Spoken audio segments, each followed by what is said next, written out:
I wanted a man who made me feel expensive. Arun made me feel safe. I confused the two until the eviction notice hit my glossy, white door like a fire alarm I'd been muting with a throw pillow. I'm Sophia, 30, Cuban-American, brand assistant for a hospitality group in Miami. My ex is Arun, 32, Indian-American, senior accountant who color codes his spreadsheets and still calls his mom every Sunday at 5. We met at a Winwood food truck when he asked if the croquetas were worth the line, and I said, only if you eat them leaning against a mural.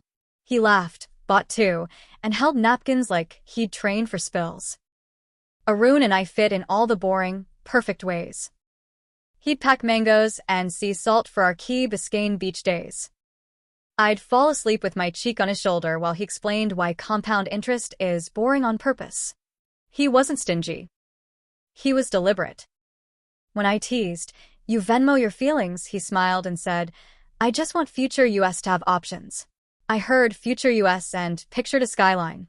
He heard options and pictured a paid-off car. The split started with a tour of a Brickell high-rise. Saltwater pool, eucalyptus steam room, lobby that smells like money laundering and magnolias. The leasing agent handed me a laminated amenities sheet like a wedding program. Starting at $3,400 for a one-bed with city view, she chirped, plus valet, amenity, pest, and package fees. I squeezed Arun's hand. He squeezed back like he was taking my pulse. "You love your studio," he said afterward, as we stood under the Metromov. "It's quiet. You can walk to work." "It's beige," I said. "I'm almost 31. I'm tired of telling myself nice things are for later." He nodded slowly, a habit that gave you time to hear your own echo. "We can get nice things, but not all at once. And I won't co-sign a Brickell lease." He didn't say it like a dare. He said it like a boundary. I told myself he didn't believe in me. What I meant was, he wouldn't underwrite a version of me I could only afford on Instagram. That week I met Leo. Realtor, promoter, the kind of Miami man who wears linen like it's a personality and says network like it's a verb. He DM'd me after I posted a story from a rooftop. "You have the vibe. You'd thrive in Brickell." He sent listings with sunrise balconies and offered creator collabs with buildings that needed tenants. "We'll get you a discounted rate if you bring attention," he said, like attention pays rent. I started touring apartments on my lunch breaks, walking through staged lives, bar carts, marble, a bedroom the size of my whole studio. Arun would text, "How's your day?" and I'd reply with a boomerang of my heels on Carrara tile. He'd heart it and ask, "Did you eat?" I felt small. I wanted to feel like a lobby. Money creeped in everywhere. I opened a store card for furnishings I'd manifest soon, and a buy now pay later plan for a velvet headboard I didn't own a bed for.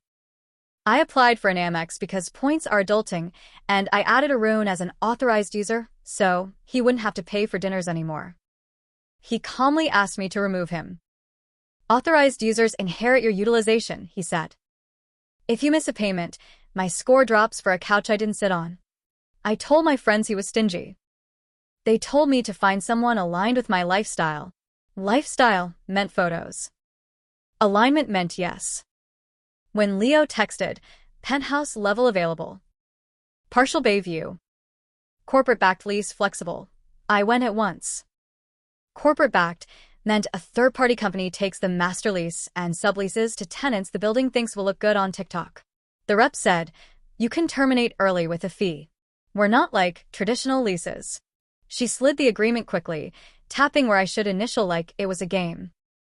Arun asked to read it. He sat at my tiny kitchen table with a yellow highlighter. "Early termination is 3 months' rent," he said. "Utilities are fixed high regardless of usage. And this clause. Joint and several liability. If a roommate bails, you owe all of it." "I'm not getting a roommate," I said, already texting my coworker Maya to ask if she'd split. "It'll be fine." "I won't co-sign," he repeated, gentle, tired. "I love you. This will bury you." I heard control. He meant consequence. I signed with Maya, anyway. We moved in July 1st. The view was a screensaver. I took 10 photos before the movers left. I bought a silk robe I could not afford because the marble deserved it. The first night, Maya and I drank Prosecco on the balcony and promised we wouldn't date men who couldn't valet. Arun brought us a toolbox. He mounted our curtain rods and checked the oven for gas leaks. When he left, he kissed my forehead and said, "Text me your lease and date, so I can help you plan." I said, "I'm planning a rooftop brunch." The penthouse bled money like a nose in August. Rent, amenity, valet for guests, parcel concierge, tech activation, tips. The discounted rate for creators was a one-time credit that evaporated right after I posted a reel. Maya's startup job paid in equity and vibes. She was late twice on her half. I covered because my face was the one on our reels. Leo stayed in my life like a product placement. He invited us to yacht nights, peer-to-peer rental, hotel openings, cash bar, and collab dinners, where 3 women split a $400 check, while men in loafers explained angel investing like we'd never heard the word angel outside Christmas. He kept texting, "You're so close to that lifestyle," and I kept stepping closer to the edge. Arun stopped coming by. He'd invite me to his place for A, C, and Dal, and I'd say I had content to shoot. "Bring your ring light," he'd joke, and I'd hear, "Stop shining." He asked once softly, "Who told you being loved quietly is the same as being dimmed?" I didn't answer because the answer was me. The beginning of the end happened on a weekend I'd planned for Cabo with Leo's friends. The group chat had 3 yachts in it and no surnames. The night before the flight, my Amex declined at a gas station. I called. A recorded voice told me I'd hit 92% utilization and a fraud hold tripped because the airline ticket came from a sketchy aggregator. I cried to a woman in a call center who said, "Kindly, make a payment and call back Monday." Monday was after Cabo. I texted Arun. "This is embarrassing, but can I borrow $1,200 for a few days? My new deal pays Friday." He called, not texted. "I'm not your line of credit," he said, voice warm and firm. "If you miss one payment, that few days hits your report and turns into a few years. Don't go to Cabo." "I need the network," I said. "You need a budget," he said. I hung up and Venmo requested Maya, then borrowed on Klarna to cover the rest. The flight was delayed. The yacht was rented by a different group by the time we got there. Leo shrugged and said, "We'll rally." I slept on a couch, woke up with a rash from a throw pillow, and posted a sunrise I didn't enjoy to prove to strangers I was thriving. Back home, our building emailed, late fee added. The corporate landlord sent a courteous threat, 3-day notice to pay rent or vacate. Florida law requires a written 3-business-day notice before filing eviction. It was a PDF with my legal name bolded. I printed it and stuck it in a drawer like it could catch whatever I was doing and become less contagious. Maya's startup folded. She moved to Tampa for 2 months, promising to keep Zelle flowing. She didn't. Joint and several means the building ignores the roommate who left and comes to the one who answers emails. They came to me. I took extra shifts at our hospitality group's events. Check-in desk, name tag station, the kind of work that makes your cheeks hurt from smiling. I racked up parking tickets from valeting at my own building because the garage was for residents only. I asked HR for overtime. They gave me a handshake and a "we'll keep you in mind." Arun texted once in that period, a link to a credit counseling nonprofit and a "call them, please." I didn't click. Pride is loud right up until the knock. October 3rd, there it was, a real paper taped to the door. 3-day notice, not counting weekends or holidays, with the amount due and where to pay. The concierge wouldn't meet my eyes when I passed. Corporate filed quickly after my notice expired. I got served by a man who said "Sorry, Mija," and held out a clipboard. I posted nothing that night. I called Arun then, because shame likes familiar voices. "I messed up," I said. He didn't say, "I told you so," which almost made it worse. "I know," he said. "Your solution now is math, not magic. Move out before judgment so you don't have an eviction on your record. Call the counseling number. Sell what you can. Ask your job for more hours or a different role. No more Klarna. Can I stay with you for a month?" I asked before my dignity woke up. He was silent long enough for me to hear my heartbeat. I'm sorry, Sophia, he said. That wouldn't be healthy for either of us. The kindest boundary I've ever hated. I sold the headboard I never slept under. I broke my lease and paid the penalty with the help of my dad, who made me promise I'd let paperwork scare me sooner next time. I moved into a smaller place in Little Havana with 2 roommates who label condiments. I took on side gigs.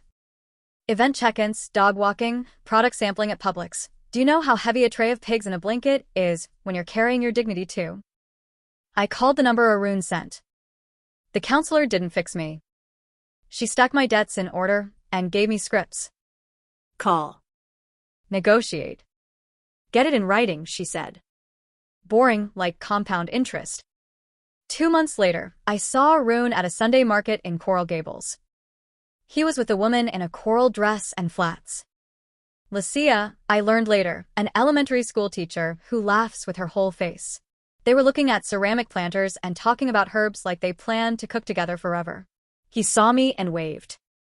I waved back. No melodrama. Just that odd little twist you get when you bump into the person who supervised your better self and then left you to do the job alone. A year after the Brickell experiment, he closed on a modest townhome in Kendall. Someone tagged him in a picture. Him on a driveway, keys in hand, parents on either side glowing. Everyone wrote "so proud" under it. I typed congrats and deleted it. He looked like stability. Not on loan. Owned. I'm not ruined. I'm humbled. I have an envelope system now, which I used to mock like it was cosplay for boring people. I keep a photo of that 3-day notice in my phone's hidden album to show myself what pretending costs. When I go on dates and a man says points, I don't roll my eyes. When he says budget, I listen for whether it includes me as a person or just as a variable. And if Elise says joint and several, I treat it like a live wire.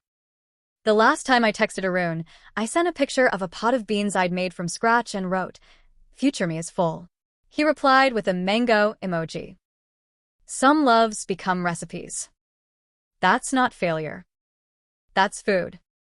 I wanted a man who made me feel expensive, but the life I could afford with him would have aged like a good mango. Sweet, useful, shared. I picked marble. Marble doesn't love you back. It does echo though.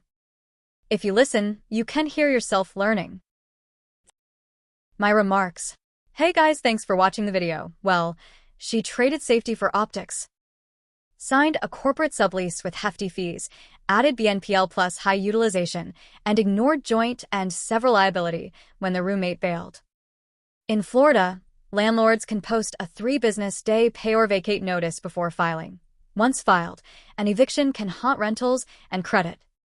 He refused to co-sign, set clean boundaries, and quietly bought a townhome with someone aligned. Moral, cosigns and creator discounts aren't love. They're liabilities. If you like stories where boring, steady standards win, subscribe. See you tomorrow.